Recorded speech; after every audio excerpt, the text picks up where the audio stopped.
Hello, and welcome to Dittmer Knittery. My name is Bev, and my contact information is in the description box below. Should I mention any other information you might need, I'll put that in the description box below. Also, to both new and returning viewers, I'm so happy to have you here today. Thank you for joining me. On my channel, you usually hear about and see about things about yarn, crochet and knitting, and other fiber arts. Today, I continue the handwork in the series showing the creation of the May Day bag project. And as I mentioned, I believe on my last video, I'm going to be showing some techniques. I showed a technique on my last video, a couple of them. This one I'm going to be showing mattress stitch. Mattress stitch is a very easy and simple way to join two pieces of knitted fabrics. If you have two pieces like this and you want to join them at the sides, mattress stitch is perfect for that. It creates a seam that's invisible on the outside. It does create a little bit of a bulky seam on the inside, but it's not terribly bulky. It would be okay like for the side seams in the sweater. You might not want it under the arms in a sweater. And there's other ways. I don't make sweaters, so I shouldn't even go there. Mattress stitch is great for joining the sides of a bag. And it is stretchy enough. Like you can make the stitches loose or tight as you choose. And of course, if you're making something to be felted, as we are, you want to retain all the stitch you can, all the stretch you can as you create stitches, as you sew, say, the pocket to the bag, or sew the mattress stitch. You don't want to make it so tight that that mattress stitch is tighter than the stitches that you've knitted. You want it all to hold together nicely. I hope that makes sense. And I hope this mattress stitch technique is helpful to you. Thanks for watching. Here's the first side seam we're going to join with the mattress stitch. We already have our yarn joined here and we're ready to start stitching the mattress stitch. To do the mattress stitch, you're going to use the very edge stitches, the first row of knitting on each edge of your fabric. Start over here, and you can see, make sure you have the very edge row of knitting, and you can see that there are some bars there that you can stitch in.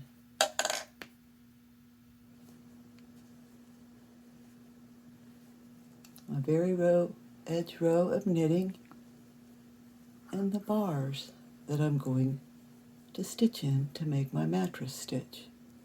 And it will be the same on this side. Let's start right here. Pick up 2 of these bars at a time. Pull your yarn through and then move to the other edge and do the same thing. Make sure you have the very edge row of knitting and pick up the 2 bars on that edge. And when you do that, those first couple of stitches, attaching your yarn here the way that the instructions say, making that little figure 8 up there, and then getting started with these first couple of stitches like this, sets you up for success, because you can see where to make your very next stitches. Pick up the next 2 bars, a nice big yarn needle. And I do like a long length of yarn, whether I need it or not.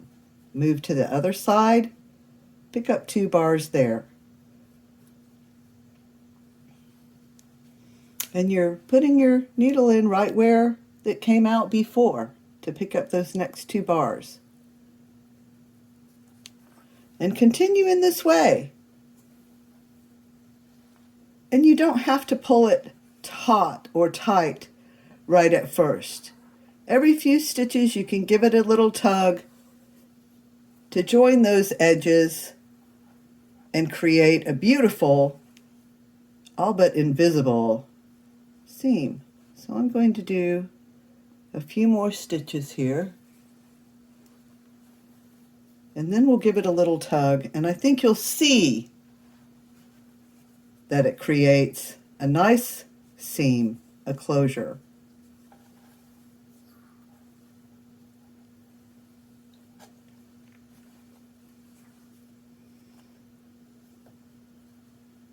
One more. Pull the yarn through, and then you can see that it's kind of open there where I've made those stitches. Because it's easier to see if you don't pull it taut. You can see that you've worked in the correct stitches and that you're using the correct row, and it looks all tidy but a little loose. Give it a tug and it tightens up and makes this beautiful invisible seam. You can kind of see the beginning there where we joined that yarn at the beginning, but I'm going to, as you can see, I have live stitches here. I'm going to knit around the top here and felt it, and a little bump like that, if there is one, won't show. And you might be able to even pull it out, tighten up that mattress stitch, and then make it so it's not too tight. You just want it taut and for those edges to join and create a seam. So that's all we've done there, is just a little bit of it. And I'll do a few more stitches and come back and show you how nicely it's coming together as I continue. Here's the progress on the side seam so far. Make sure not to pull it too taut. You want to retain all the stretchiness you can.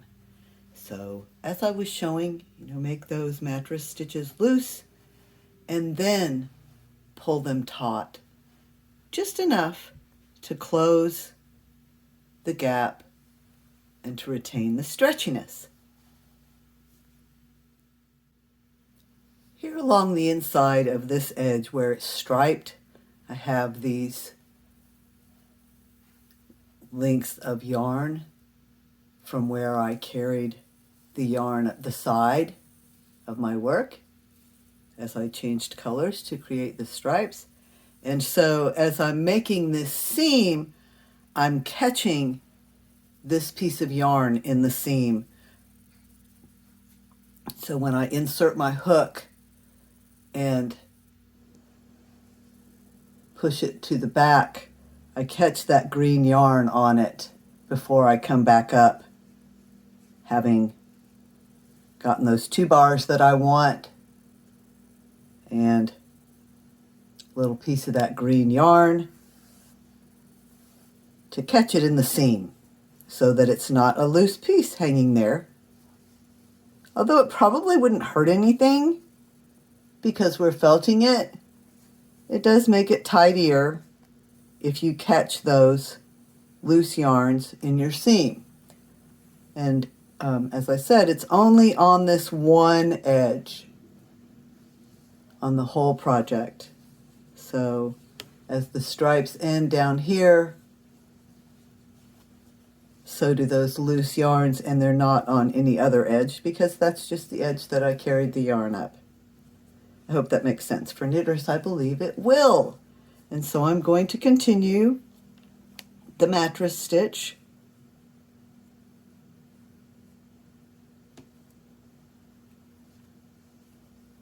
Catching that yarn, that loose yarn in my needle.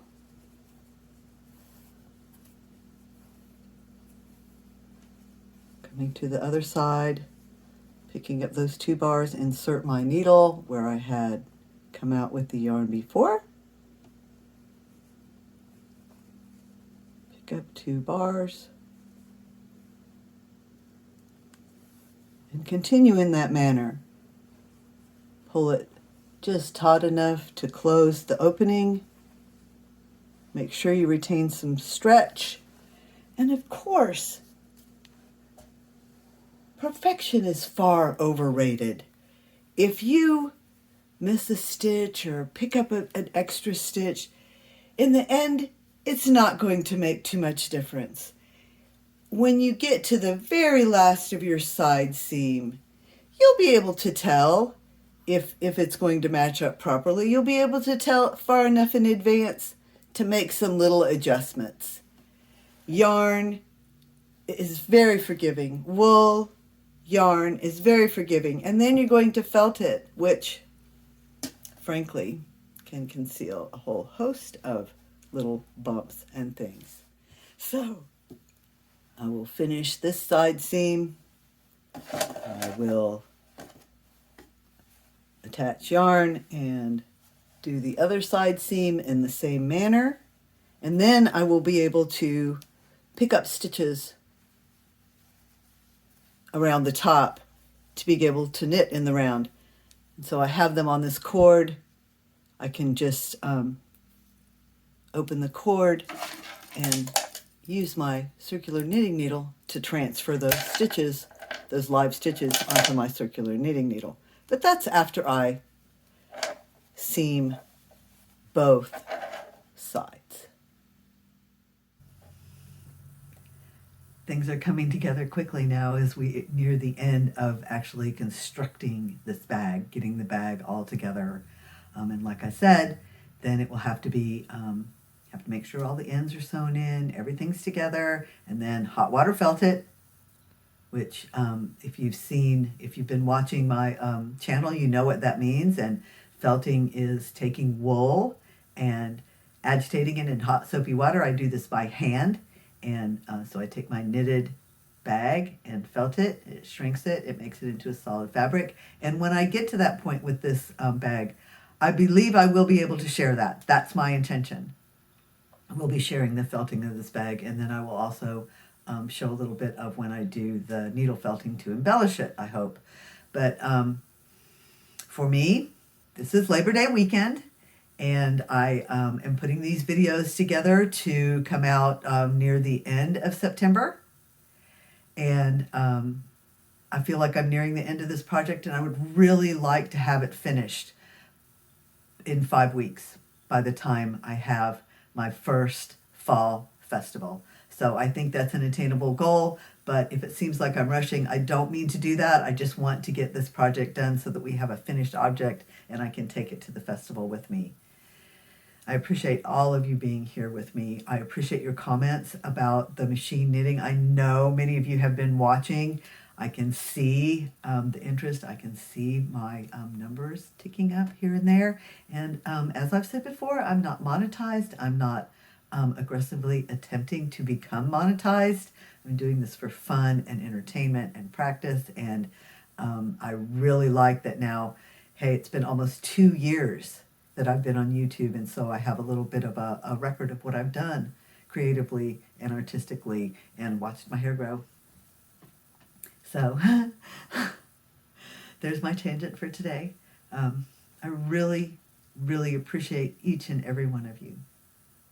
I hope that you will take care of yourselves and take care of each other.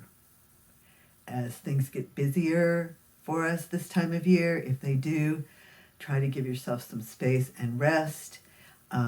Whatever this time of year, whether it's a holiday season for you, a busy season for you, a slow season for you, please take time to take care of yourself. And please keep watching these YouTube videos. Thank you. I'll see you again soon.